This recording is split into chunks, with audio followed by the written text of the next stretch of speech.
Welcome to the France 24 interview. I'm Philip Crowther in Chicago. We're at City Hall, and our guest for the interview today is the Mayor of Chicago, Rahm Emanuel. Thank you very much for being with us. Well, thank you. I was thinking of all sorts of ways of introducing you. It got a little bit complicated. Former Chief of Staff in the Obama White House, Special Advisor to President Bill Clinton, former Member of Congress for the Democratic Party, ballet dancer, all sorts of things, civilian. Well, what do you feel most comfortable with? I want to make you feel comfortable. I was going to go to Mayor of Chicago next. There it is. We'll concentrate on that first, and we'll get to the others a little bit later on. Okay. You've been through all of these jobs in Washington. Now you're here. And the jobs have been through me. It's been just over a year now. Is this the pinnacle of your career, being the Mayor of Chicago? I think, look, I've been, as you noted on the titles. First of all, they're titles. Forget the titles. They're great opportunities to do something, in my view, positive. I believe firmly in public service. And I've been very, very fortunate in my life to work for two great presidents. One as Chief of Staff, one as a senior advisor on policy and politics. As also getting the trust of the people on the north side of the city of Chicago to be elected to Congress.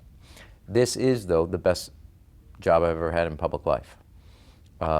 It's in my view, the most American of American cities. It gives the mayor a tremendous amount of responsibility.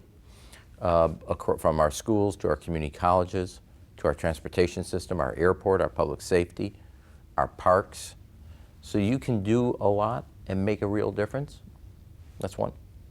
Two, just to finish, I happen to think today you have about 100 major metropolitan areas in the world that are really the economic engine behind, whether it's Shanghai, whether it's Paris, whether it's Chicago, whether it's New York, whether it's London. Those cities are where creativity, where culture, where the dynamic energy is. Chicago's part of that top 100. No guarantee in the next 20 years it will stay there. The decisions we make today in the next 2 to 3 years will either ensure that or not. And that's why I think this is an incredible opportunity and time to be mayor of a great city.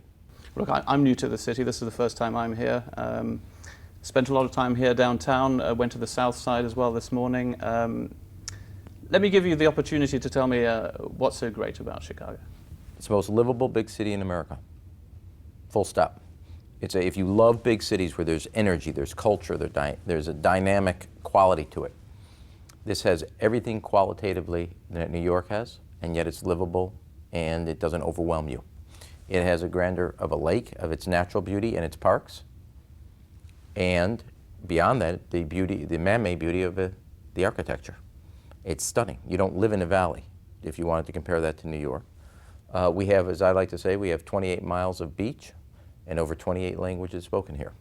It's the only inland city in America that has an international economic footprint. You can get anywhere in the world, anywhere in the country, directly from the city of Chicago. It's a city of neighborhoods. It's just the greatest city to live in. And I think that, we have better theater to compare to than New York or London. They have obviously Broadway. We have better neighborhood theaters.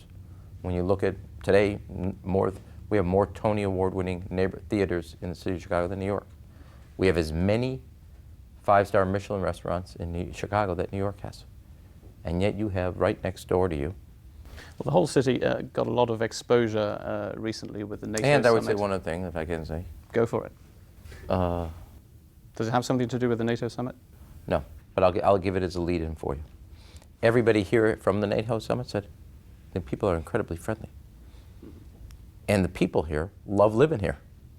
They're boosters. They're the best ambassadors we have if we're trying to have somebody from France come to the city. And so from its natural beauty to its architectural beauty to the beauty of its people, most livable big city in America.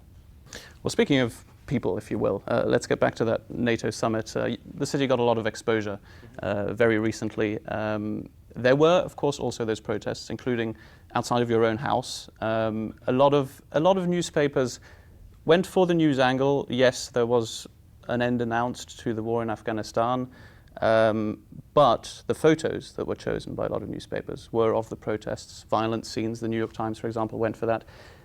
Was it always going to be a risk that this might be counterproductive for the city, in a sense? Well, I suppose, but as you're staying, the Polish ambassador stayed, president rather, the Czech president stayed. You have foreign minister of the UAE stayed extra days. A couple of your colleagues from other French outlets all stayed long because they said this is an incredibly beautiful city. And without that exposure, you're not going to get that. The British Prime Minister, never been to Chicago, first time. Spanish Prime Minister, Dutch Prime Minister, first time they've ever been here, and fell in love with it. So first impressions, great impressions. Second is, let me make a larger point. People that are protesting particular issues, Afghanistan, the nurses on economic policy, the veterans, those are protesters. The 100 people you talked about captured, they're not protesting. They were there for violence. There was no argument. There was no kind of political view. Now, what you all decide in the area of media to picture, that's an editorial comment judgment you use. Disappointing for you? But no, here's the thing. It doesn't tell the story. And it's interesting for people in journalism who are here to tell a story that don't choose to tell a story. I can't be responsible for your editorial judgment. I can be responsible for how we conducted ourselves. And the people of the city are quite proud. People have seen a great city, a great police department, a great fire department put on a world-class, let me say it this way, when they're on the world stage, we performed as a city at a world-class level. Your judgments is your call, not mine.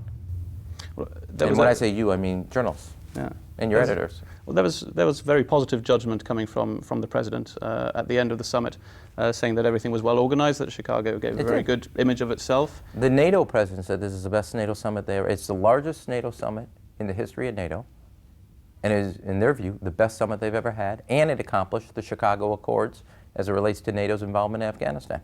And the city performed tremendously, and people for the first time who've never seen the second city of America saw a world-class city. What's not to like? Well, the president brought all these world leaders into his hometown, into your hometown as well. There was that praise for how everything had gone. Let me ask you, what's your relationship like with the president these days? It's very good. Former chief of staff. We were former colleagues. He was a senator, I was a congressman from Illinois, and we remain very good friends. We've got a re-election coming up. Certainly, you are keen in your observations. It took me a while, that one. Yeah. No, it is relatively clear that things have moved on. We've had the first few public events, public rallies on behalf of the president. Clearly, the re-election campaign is now in full flow. Is there a moment where we can expect you to get a bigger role within that campaign? Fundraising, public speeches? I serve as co-chair of the campaign. I'll do anything to help the president get reelected because I think he's been a good president. And he hears the voices and the concerns of the middle class in the Oval Office. I don't think that's going to be true for Romney.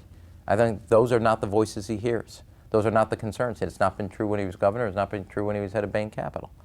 And I've already played a role when I went to Iowa Democratic Party J.J. dinner and laid out the case of why I thought the president should be reelected. You just take the auto industry. If it was up to Mitt Romney, it'd be bankrupt. If it was up to President Obama, it's restructured itself and it's most profitable it's ever been. So whose voices, whose concerns do you think will be heard in the Oval Office? And I think the president not deserves to be reelected, should be reelected because he has the interests of the middle class at heart. There is plenty of criticism from Mitt Romney, presumably the Republican candidate, about how the economy was handled during the Obama administration. You were part of that. Yeah, it's interesting. Ms. Romney doesn't seem to have criticism for what he inherited. He has criticism for the actions to dig out from the worst of the recession in American history since the Great Depression. It's interesting that you would take an analysis of the post decisions by being literally speechless about the most severe recession ever to be handed in American history, an auto industry that was collapsing, a financial sector that had frozen up credit to the point there wasn't actually any ability to get a loan for a home, a car, or a student loan. It is those actions that should be reviewed in addition to the actions. Let's take it. The president inherited an auto industry that within 2 weeks was going to bankruptcy. It's now been restructured. For the first time, it's adding jobs, and it's profitable. A financial sector that was on its back, credit frozen up, that now is not only more profitable, but finally making loans to small, medium, and large businesses. We're not back to where we need to be, but we're way off of where they were running the economy to where now you have a regulatory environment that is a balance to the financial sector. And then you have an overall economy that was, when he inherited it, shedding 750,000 jobs a month, and now it's creating around 175 to 200,000 jobs a month. Dramatic difference.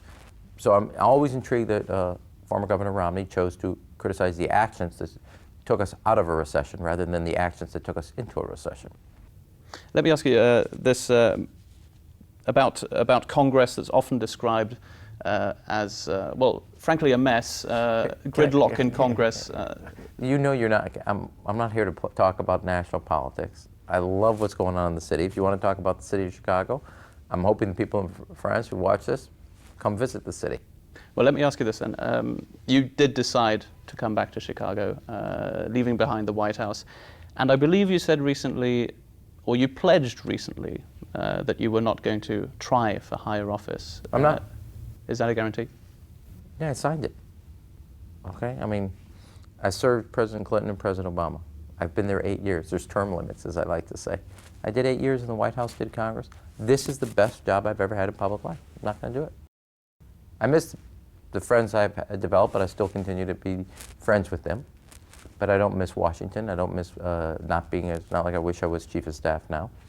I thoroughly love what I'm doing because we're focusing on building a city, providing the kids of the city an education that they deserve, providing the city the business environment so we can create jobs. Since I've been mayor, unemployment's dropped 10%. So we're doing the things that I think build a city, and I find that both personally and professionally entirely engrossing and exciting. And I love it. Certainly appreciate you having me here. It was a pleasure, Mr. Great. Emmanuel. Thank you. Thank you very much for being with us. Don't forget while you're here to spend money. I've got very few hours left. Well, I'll make sure, well, let's give them a little time off, and why don't you expend it a little more. Thank you so much. All righty. You've been watching the France 24 interview with our guest, Mayor of Chicago, Rahm Emanuel. Please do stay tuned to France 24. Plenty more news coming up.